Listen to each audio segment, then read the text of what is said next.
Assalamualaikum warahmatullahi wabarakatuh.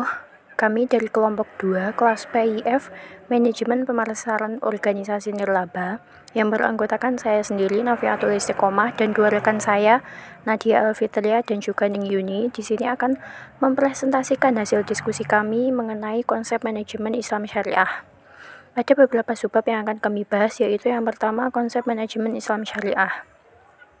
Konsep manajemen Islam Syariah itu sendiri berarti suatu pengelolaan untuk memperoleh hasil optimal yang bermuara pada pencarian keridhaan Allah. Oleh karena itu, segala sesuatu langkah yang diambil dalam menjalankan manajemen tersebut harus berlandaskan pada Al-Quran, hadis, dan telatan para sahabat. Di antara karakteristik yang membedakan teori manajemen dalam Islam dengan teori yang lain adalah fokus dan konsep teori Islam terhadap segala variabel yang berpengaruh terhadap aktivitas manajemen dalam dan luar organisasi, serta hubungan perilaku individu terhadap faktor-faktor sosial yang berpengaruh.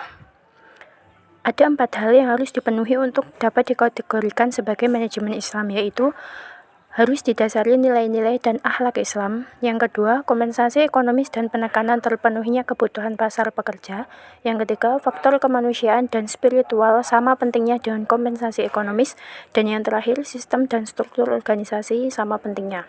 Selanjutnya akan dilanjutkan oleh rekan saya. Terima kasih. Selanjutnya saya akan menjelaskan tentang konsep manajemen barat. Konsep manajemen barat khususnya di Amerika Serikat disebabkan karena riset dan publikasi dalam bidang manajemen dan organisasi yang berasal dari barat. Teori barat yang datang dari barat ada 4, yaitu rasionalisme, materialisme, humanisme, dan sekulerisme. Baik, saya akan melanjutkan penjelasan dari rekan saya. Di sini saya akan menjelaskan mengenai konsep manajemen timur. Perlu diketahui bahwa terdapat berbagai negara yang termasuk berpegang pada konsep manajemen timur, misalnya saja negara Jepang dan Cina. Konsep manajemen timur dibatasi oleh faktor manusia sebagai unsur utama manajemen dan lingkungan sekitarnya. Terdapat beberapa aspek positif dan negatif dari manajemen timur ini sendiri. Misalnya saja saya mengambil contoh dari manajemen timur yang ada di negara Jepang. Adapun aspek positifnya, yang pertama, solidaritas terhadap kelompok atau perusahaan sangat tinggi, dedikasi tinggi, kesetiaan, disiplin diri, nasionalisme yang tinggi, dan penghormatan terhadap yang lebih senior. Sedangkan aspek negatifnya yaitu opportunities, binatang ekonomi sangat tertutup dan agak angkuh. Selanjutnya mengenai manajemen Islam atau membandingkan manajemen Barat dan Timur. Manajemen Islam sangat berbeda dengan manajemen Barat dan Timur, atau yang dapat kita kenal sebagai manajemen modern. Apabila manajemen modern tak mengenal istilah keadilan, yang dimaksud dengan adil adalah pimpinan tidak berlaku atau sewenang-wenang kepada bawahan, dan bawahan tidak merugikan pimpinan maupun perusahaan yang ditempati. Adapun perbedaan konsep manajemen Islam dengan konsep manajemen Timur dan Barat adalah sebagai berikut.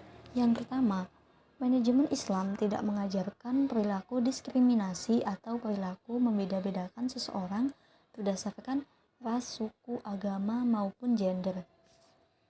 Seperti yang dicontohkan Rasulullah Muhammad SAW ketika berbisnis dengan orang Yahudi.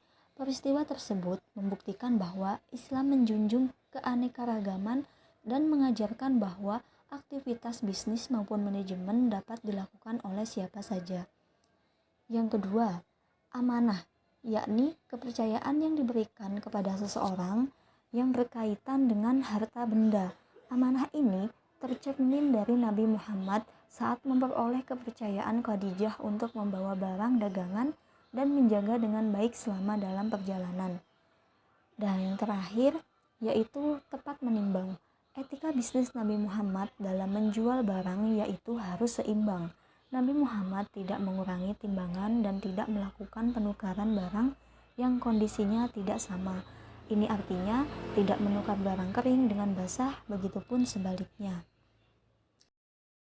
Mungkin itu yang dapat kelompok kami sampaikan mengenai konsep manajemen Islam syariah. Semoga apa yang kita pelajari hari ini dapat bermanfaat